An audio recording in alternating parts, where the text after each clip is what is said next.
मित्रों, आप सभी को चेतन की ओर से प्यार भरा नमस्कार। फिलहाल हम काशी में हैं, अविनाशी काशी, बाबा भोलेनाथ की अविनाशी काशी, और उस बनारस में, उस काशी में हैं जिस काशी को श्री नरेंद्र दामोदर दास मोदी जी ने और अधिक गौरव दिया है, हम सबको गौरव बोध दिया है यहाँ का सांसद बनकर 2014 में आप। और इसी 80 घाट पर फिलहाल हम हैं, और जैसा हम बता रहे थे कि बहुत गौरव बोध है हम सब के अंदर कि भारत के यशस्वी प्रधानमंत्री बनारस के सांसद हैं।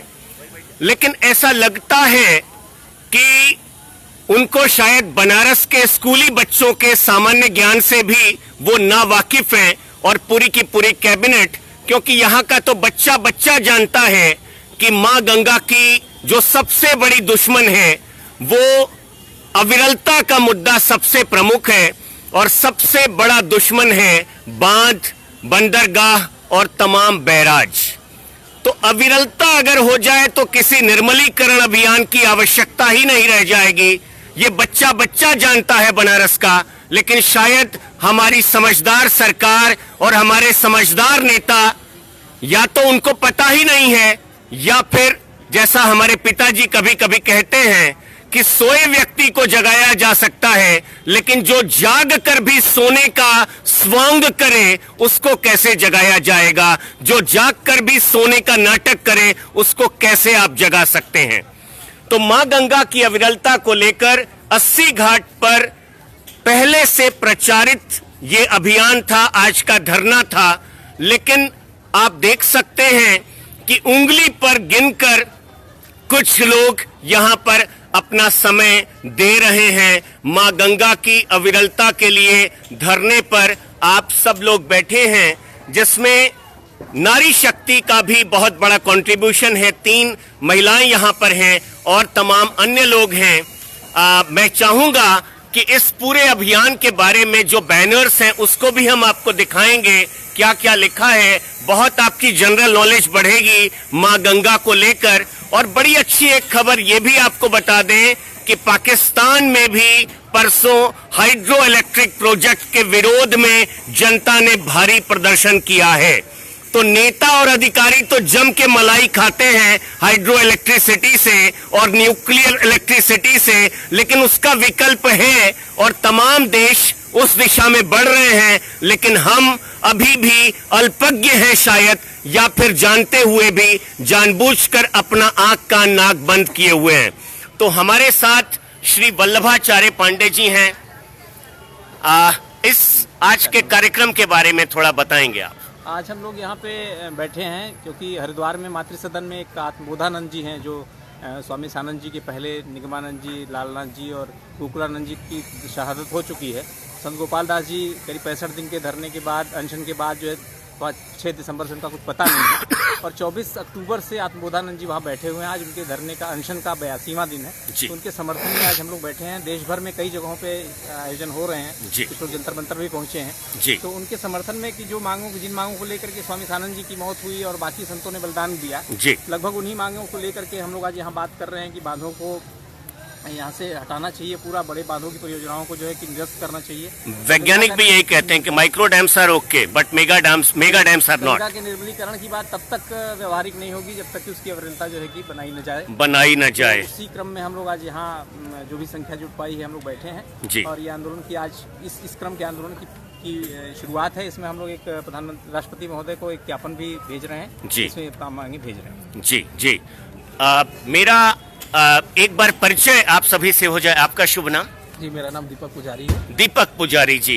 मेरा नाम अनूप श्रमिक। अनूप श्रमिक जी। विनय शंकर राय। मुन्ना भैया। डॉक्टर आनंद प्रकाश तिवारी। डॉक्टर आनंद प्रकाश तिवारी जी। कपिंद्र जी। हरिश्चंद्र बिंद जी। मैं दीनदयाल हूँ। दीनदयाल जी। विशाल त्रिवेदी जी। राकेश शर्मा जी। इंदु पांडे जी। जागृति राही।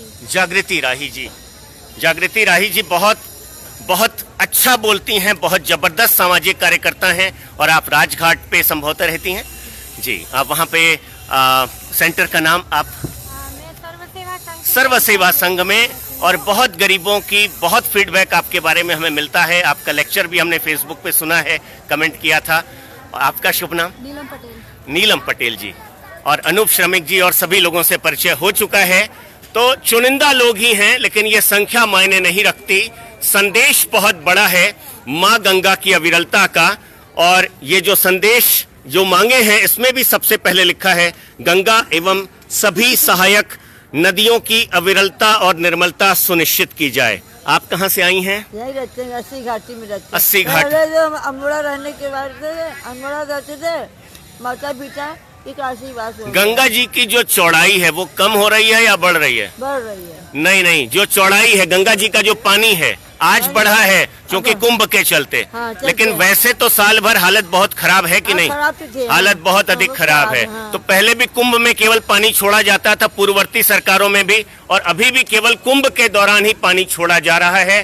तो क्या क्या पोस्टर्स हैं, जरा इसको भी देख लिया जाए। मनेरी भाली 2 परियोजना की सुरंग के कारण सूखे देवली गांव के जल स्रोत व गंगा की सहयोगी धारा कैड़ीगाड़।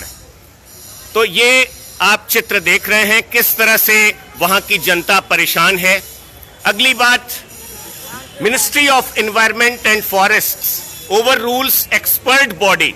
ये बहुत बड़ा चलन चल गया है कि नेता और अधिकारी लोग एक्सपर्ट बन जा रहे हैं, मनमानी परियोजनाओं को स्वीकृति दे रहे हैं क्योंकि उनको मलाई निकालनी है। जनता जाए भाड़ में, और जिस जनता के विकास के लिए वो योजनाओं को आगे बढ़ाते हैं वो जनता का अस्तित्व ही खतरे में है।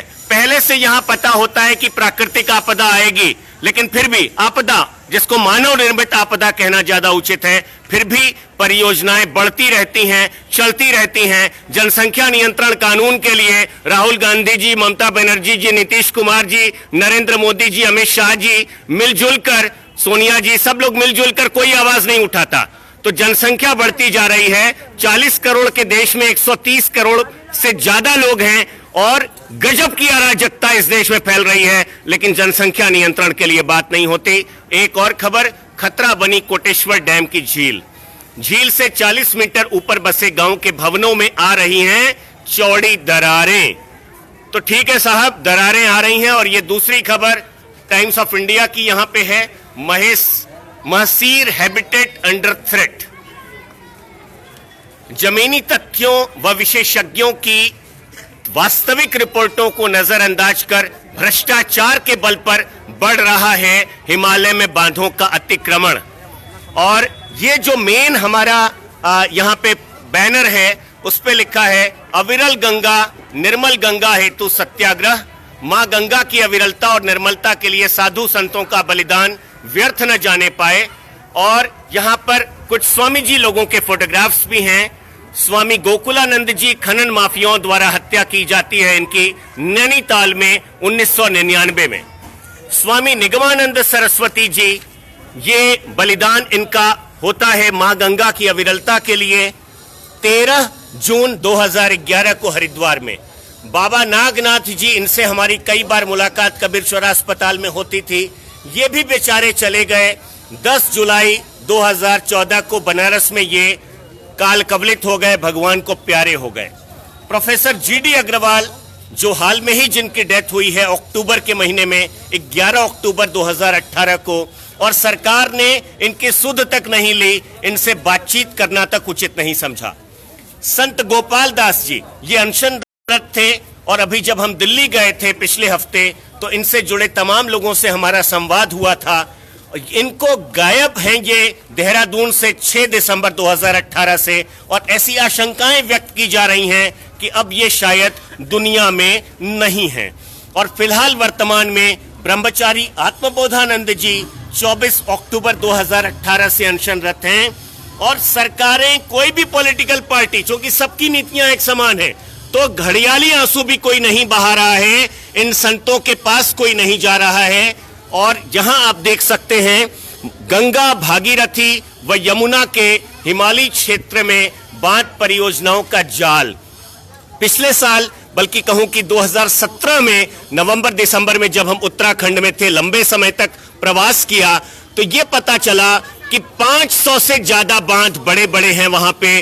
टिहरी को तो बदनाम किया जाता है, बदनामी वाली बात है भी उस टिहरी में, लेकिन तमाम बांध हैं और वैज्ञानिक कहते हैं कि माइक्रो डैम्स होने चाहिए, लेकिन मेगा डैम्स बनाए जाते हैं और फिर जब विनाश आता है तो उसको प्राकृतिक आपदा बता दिया जाता है, जबकि वो मानव निर्मित आपदा है। तो ये खबर भी आप देख लें कि अफसरों की दया पर अंत्येष्टि के लिए पानी। और बनारस का भी जो हाल है वो जुदा नहीं है। बनारस में गंगा जी की चौड़ाई लगातार कम हो रही है, पानी लगातार कम हो रहा है, लेकिन हमारी सरकार, अगर आपने भी ध्यान दिया होगा तो कानपुर का एक बड़ा नाला, उसको बंद करके अपनी पीठ थपथपाती है सीसा मऊ नाले को कि हमने 4.5 साल में बहुत बड़ा काम कर दिया। 2014 में भी 10% फ्लो था और आज भी फ्लो उतना ही है। बास बढ़ती जा रही है, लेकिन दावे बहुत लंबे चौड़े हो रहे हैं। ध्वस्तीकरण होना चाहिए अविरलता के लिए, एक भी ध्वस्तीकरण नहीं हुआ, लेकिन सरकार कहती है कि हम बहुत बड़े काम को आगे बढ़ा रहे हैं और इसमें समय लगेगा। यहां पर हमारी बातचीत को सुनकर तमाम लोग यहां पर बढ़ते जा रहे हैं। ये बैनर्स को देखने के लिए सबकी उत्सुकता बढ़ती जा रही है और बहुत उत्साह है लोगों में। और मैं ये चाहूंगा, इसको आप लोग लें और पढ़ें और पढ़ाएं। आपके पास है, आपके पास नहीं है। हम ये चाहेंगे कि बहुत प्रखर वक्ता हैं आप, जागृति राही जी। जी, हमने पढ़ा।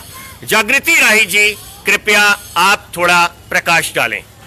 हम लोग यहाँ बैठे हुए हैं, जो स्वामी जी अनशन पे हैं, उनके समर्थन में हम लोगों ने लगातार गंगा की लड़ाई लड़ी है और हमारी सीधी सी मांग है कि बिना अविरलता के स्वच्छता का ढोंग और इस तरह से पैसे की जो बंदरबाट हो रही है वो बंद होनी चाहिए। और उसी को लेकर के हमारी सीधी मांग है कि आप उत्तराखंड में और पहाड़ों में जिस तरह से वनों का कटाव आप किया जा रहा है विकास के नाम पर, सड़क के नाम पर और तमाम बांध परियोजनाओं के नाम पे, इस तरह का ध्वस्तीकरण, इस तरह का वनों का कटना, ये आत्महत्या की तरह से है। ये विकास नहीं, विनाश है। ये रुकना चाहिए हर हाल में। बांध परियोजनाएं जो बनाई जा रही हैं वो बिल्कुल अनसाइंटिफिक है, उनको रुकना चाहिए। ऊर्जा की हमारी जरूरत जो है उसको पूरा करने का तमाम वैकल्पिक तरीका हो सकता है और दुनिया भर में अमेरिका जैसे देश को आप कॉपी करते हैं, लेकिन अमेरिका में भी बांध खोले जाते हैं सिर्फ मछलियों के चलने का रास्ता ना हो। अही बनारस की बात करूं तो यहाँ गंगा में केवल एक हल्दिया के बैराज, वहाँ के कलकत्ता के बैराज की वजह से यहाँ मछलियाँ आना बंद हो गई। तो आप किस पर्यावरण के बिना कैसे जी पाएंगे?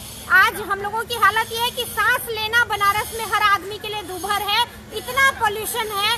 पानी के लिए आप कहते हो कि साफ कर दोगे, आप पानी एक पाइप से छोड़ा जा रहा है उत्तराखंड में अगर गंगा में, तो ये गंगा का पानी नहीं है। किसको बेवकूफ बना रहे हैं हम लोग? आरती रोज कर रहे हैं, करोड़ों अरबों रुपए कार्यक्रमों के नाम पर, घाटों के नाम पर खर्च कर रहे हैं, लेकिन गंगा में गंगा का पानी नहीं है। ये सब जानते हैं हमारे नेता। तो उनको रिक्वेस्ट है कि कम से कम गंगा के साथ माँ के नाम पर इस तरह का जो जबरदस्ती कर रहे हैं इसको बंद करें। मेरा एक सवाल था कि जब उत्तराखंड हाई कोर्ट ने, माननीय उत्तराखंड उच्च न्यायालय ने जीवित मनुष्य का दर्जा दिया, मां गंगा को जीवित मनुष्य का दर्जा दिया, उस ऐतिहासिक आदेश के खिलाफ, सनातन धर्म के पक्ष में, हिंदुत्व के पक्ष में इतना वो ऐतिहासिक फैसला था, लेकिन उस फैसले के खिलाफ सरकार जाती है सुप्रीम कोर्ट से स्टे ऑर्डर लेके आती है, जबकि प्रदेश में भी और केंद्र में दोनों ही जगह भगवा सरकार थी। तिवारी साहब, आप क्या कहेंगे इस बात पर? देखिए, जो हमारी गंगा नदी है, यह केवल गंगा नदी नहीं है, ये केवल पानी की बहती धारा नहीं है जी। गंगा का महत्व है इसके गंगत्व के लिए जी।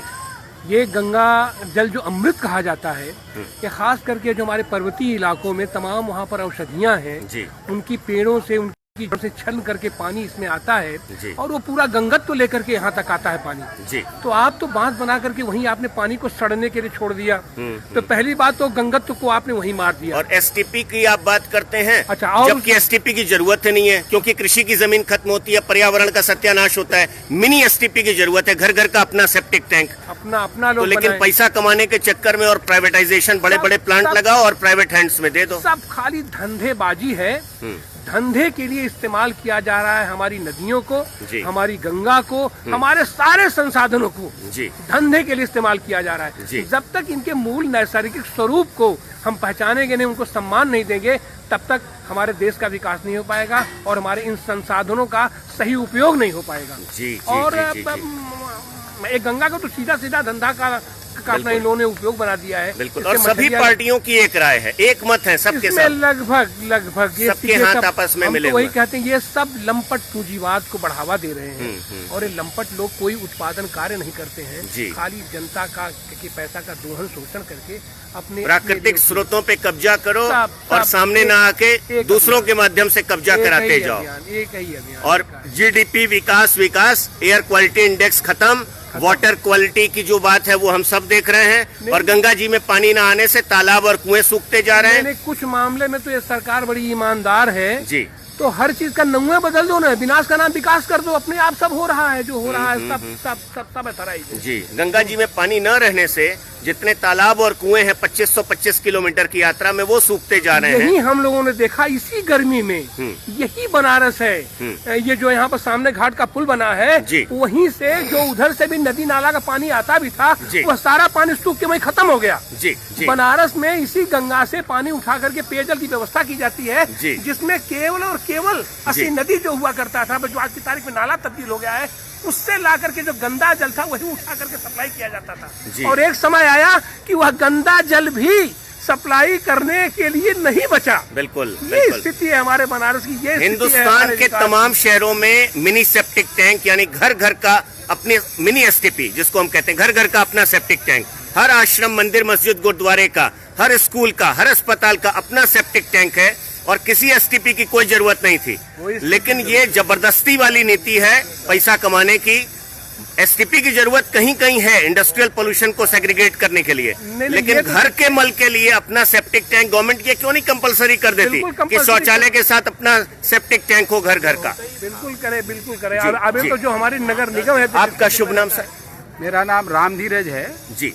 श्री राम धीरज जी, जी। आपसे पहले भी मुलाकात हुई है सर? मैं गांधी विचार जुड़ा हुआ जी, हूँ जी। जेपी आंदोलन से। जी। और हम लोग ये मानते हैं कि ये जो पानी का प्रदूषण, जो हवा का प्रदूषण, पर्यावरण प्रदूषण है, ये बहुत ही खतरनाक है। आप विकास चाहे जितना कर लीजिए, लेकिन उस विकास से अंतर जब मनुष्य का ही अस्तित्व खत्म है, जी। उस विकास का कोई अर्थ नहीं है। जी। जी। जी। और जिस एसटीपी की बात कर रहे हैं, वो एसटीपी बेमाने है, क्योंकि इससे पहले भी आबादी थी दुनिया में और वो लोग भी मल त्याग करते ही थे। बिल्कुल। बिल्कुल। लेकिन उस मल त्याग के लिए कोई एसटीपी नहीं थी। शहरों का भी पानी निकलता था, पहले भी शहर थे। बिल्कुल। आज से पहले 1500 ईस्वी की कथा है कि अकेले आगरा की आबादी उस समय 10 लाख से ज्यादा थी। जी, तो जी। 10 लाख की आबादी तो कहीं जा रही होगी ना नदी के बिल्कुल, किनारे। बिल्कुल, तो बिल्कुल। वो जो लोग हैं, जैसे उस समय निस्तारण होता था, उस समय भी मंदिर थे, मंदिर का पानी निकलता था, साधु संत जाते थे, लेकिन उसका एक पर्कुलेशन सिस्टम बना हुआ था जिससे पानी निकलता जाता था। बिल्कुल। तो बिल्कुल। हम ये मानते हैं कि ये सरकारें, बिल्कुल आपने ठीक कहा कि ये सरकारें पश्चिम का ज्ञान ज्यादा हावी है। बिल्कुल। पहले अविरलता को रोक दो, बिल्कुल, और उसके बाद फिर बिल्कुल, कैंसर अस्पताल बिल्कुल, बनाओ। बिल्कुल बिल्कुल वो वही हो रहा जी, है। अभी जी। हम लोग यात्रा करते हुए आ रहे हैं,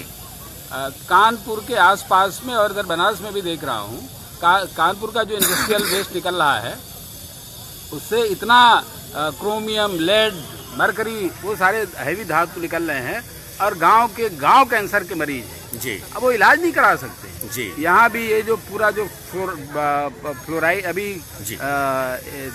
यहाँ सोन नदी के किनारे गए थे, जी, जी, 2 गांव ऐसे मिले जो पूरा का पूरा गांव अपाहिज है, जी। क्योंकि वो मानते हैं भूत प्रेत है, लेकिन सत्य ये है कि वहाँ फ्लोराइड है। बिल्कुल। ये जो बिल्कुल। पूरा पानी का फ्लो ही खत्म जी, है। जी, flow ही खत्म। होना चाहिए बिल्कुल। 100% और है बिल्कुल, 10%। ठीक बात, ठीक बात। तो केवल आप नाविक समाज से हैं, 10 दिन से बैठे थे आप लोग धरने पे। हम चाहते हैं आप इनका कुछ आप लोग 10 दिन धरने पर थे और क्रूज को भी आपने रोका था। बिल्कुल।